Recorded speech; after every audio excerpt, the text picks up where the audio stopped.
the highest watch week since September last year is starting. The main reason, of course, is that Israel will turn 78 on the 14th of May. But also the sun will enter Taurus, so Ziv, Ivuar, at the same time. And this is matching with 1948, May 14th.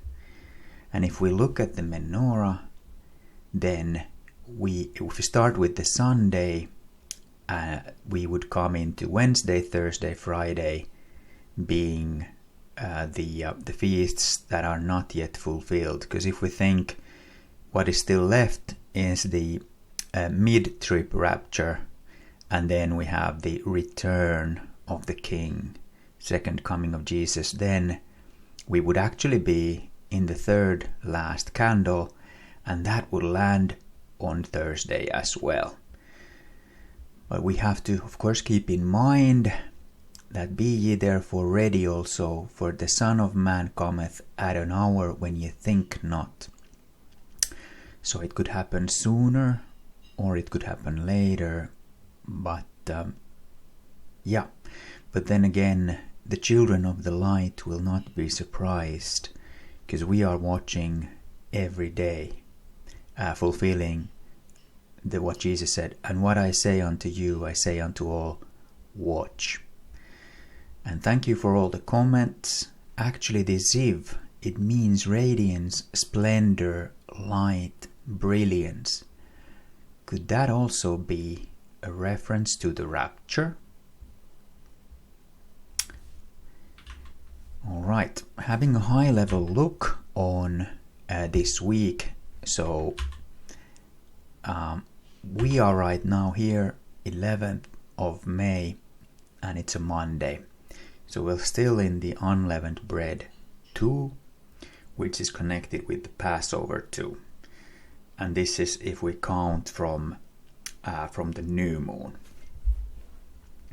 So this week we don't have any high watch dates as such on Tuesday, Wednesday, but referring to the comment in the last slide, could be sooner than we think, because we are not thinking that it would happen either today, tomorrow, or Wednesday, and then I'll make another video. But it could be, because we are not thinking.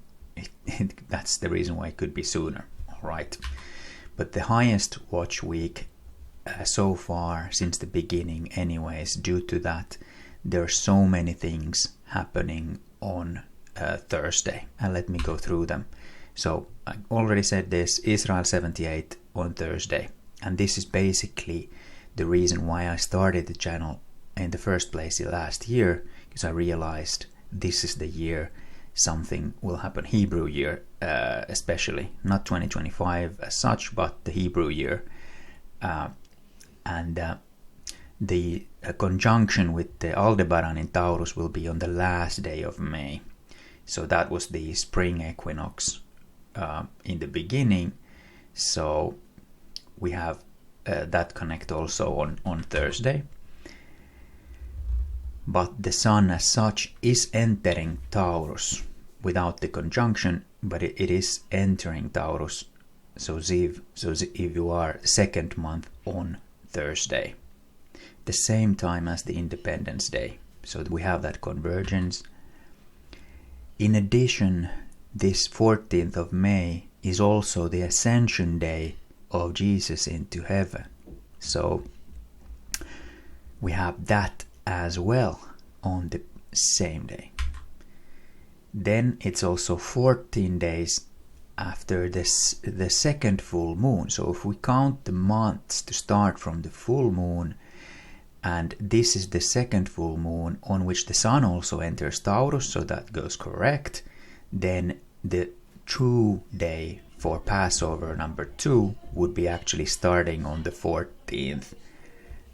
So that would be the appointed time as well. So it fulfills that the rapture would happen on appointed time. That would also be true on the 14th.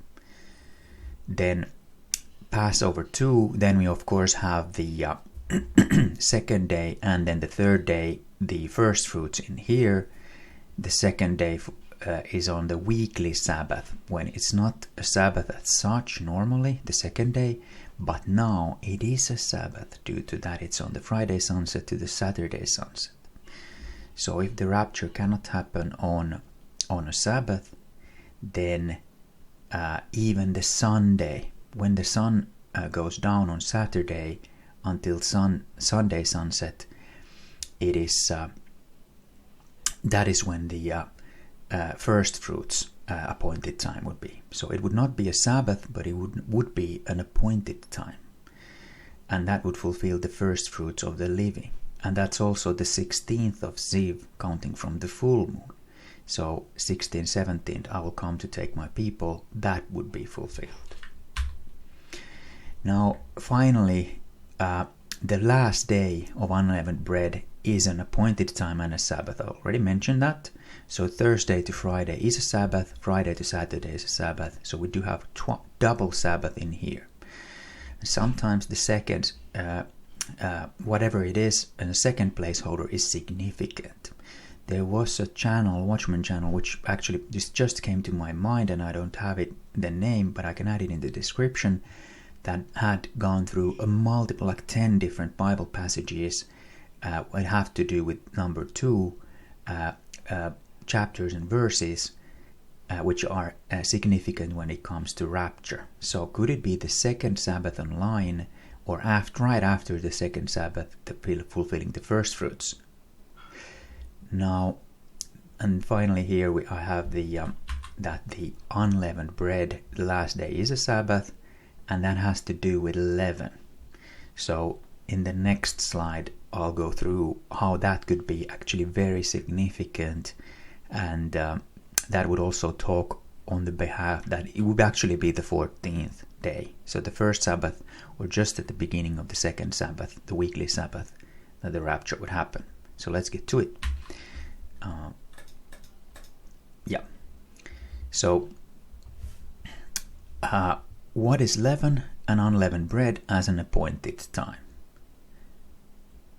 So in Matthew 13, and this is Jesus speaking, he spoke another parable to them. The kingdom of heaven is like leaven.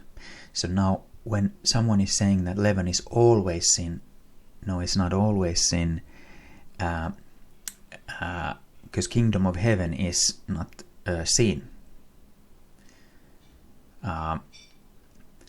Kingdom of heaven is like leaven, which a woman took and hid in 3 seah of flour until it was all leavened. So kingdom of heaven is baked in to the world. And I'll go through this leaven concept on, okay, how is it sin and when it is not in the next passages. So Matthew 16, then understood they how that he bade them not beware of the leaven of bread. So we shouldn't be bewaring the leaven of bread. Jesus is the bread. He's the bread of life. There might be other breads with other leaven in it, but we should not beware the leaven of bread. But we should beware but of the doctrine of the Pharisees and of the Sadducees. So leaven is doctrine. And this is the Aaron from God a Minute channel had a good video on this. I'll also link that into the description. So what is the leaven of a doctrine of Pharisees, the leaven of Pharisees and the Sadducees? I'll come back to that very soon. But first, Mark 8, and this is Jesus speaking again. And he charged them, saying, take heed, beware of the leaven of the Pharisees, and of the leaven of Herod. So now we have 3 leavens, or actually 4. We have leaven of bread, which is good. Kingdom of heaven is like leaven, so that is, I think, the same leaven as the leaven of bread, which is the good leaven. That's number 1. Then the second one is the leaven of Pharisees. Then the third one is leaven of Sadducees. And the fourth one is a leaven of Herod. So what exactly are these? I'll come back to that in next. So Luke 12, and this is Jesus speaking again. In the meantime, when they were gathered together, an innumerable multitude of people, insomuch that they trod up one upon another, he began to say unto his disciples, First of all, beware ye of the leaven of the Pharisees, which is hypocrisy. So now we got an answer. Well, we know leaven of heaven is the leaven of bread. That's the good thing. That's Jesus. Whatever he teaches, what he's about, knowing him is good leaven. Then the first bad leaven is hypocrisy, and that's the leaven of Pharisees. So I didn't find a specific Bible verse on the leaven, the doctrine of Sadducees, but they don't believe in resurrection or anything supernatural. So I would say that's atheism. That's kind of like not believing in anything supernatural, which is another doctrine. It's kind of basically lack of doctrine at all. Total lack of believe everything is created from nothing. First there was nothing and then it exploded, kind of thing. So maybe it's that's why it's not mentioned in the Bible, because it's nothing. It's just people having their eyes closed, ears closed, seeing but not actually understanding, hearing but not understanding. Leaven of Sadducees. And the leaven of Pharisees, hypocrisy. So saying that you should do something but you're not doing it yourself, or saying believe this but you're not believing it yourself. Those kind of things. And then we have one left, the leaven of Herod, what to beware. So that's 1 Corinthians 5. Therefore let us keep the feast, not with old leaven, neither with the leaven of malice and wickedness, but with the unleavened bread of sincerity and truth. And there we have even the connect with the feasts, and especially unleavened bread. The leaven of heaven, the leaven of bread, is basically unleavened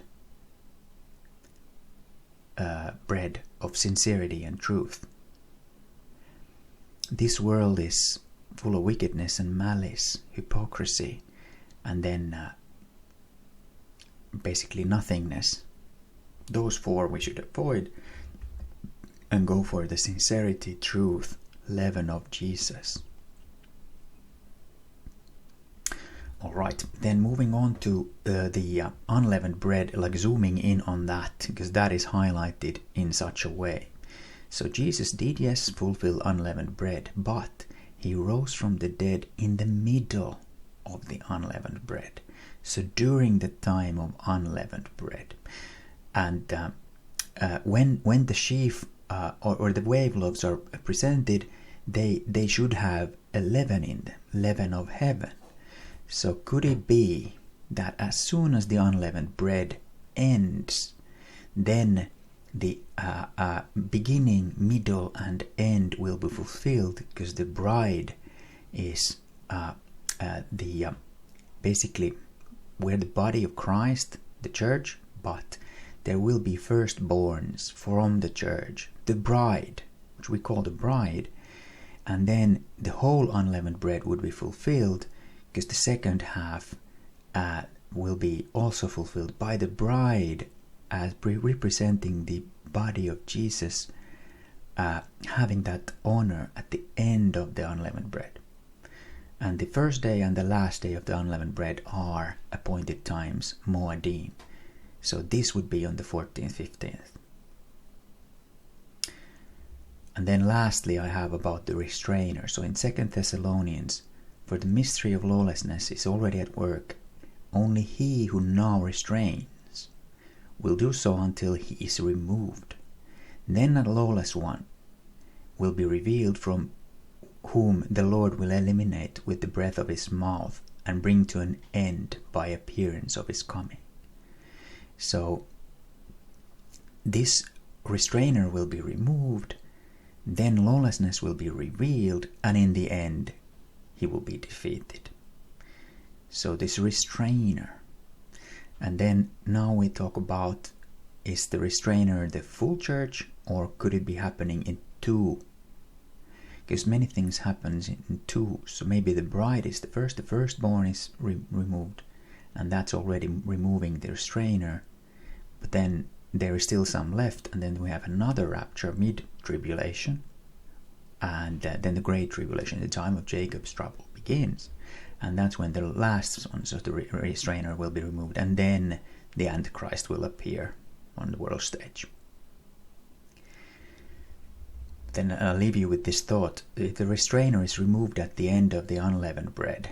So the leaven of hypocrisy, malice, wickedness, nothingness, leaven of Sadducees, Pharisees, and Herod can fill the earth without restraint. So I think we're close, family. Please like and share if you think this content is useful, and I'll see you in the next one. Thank you.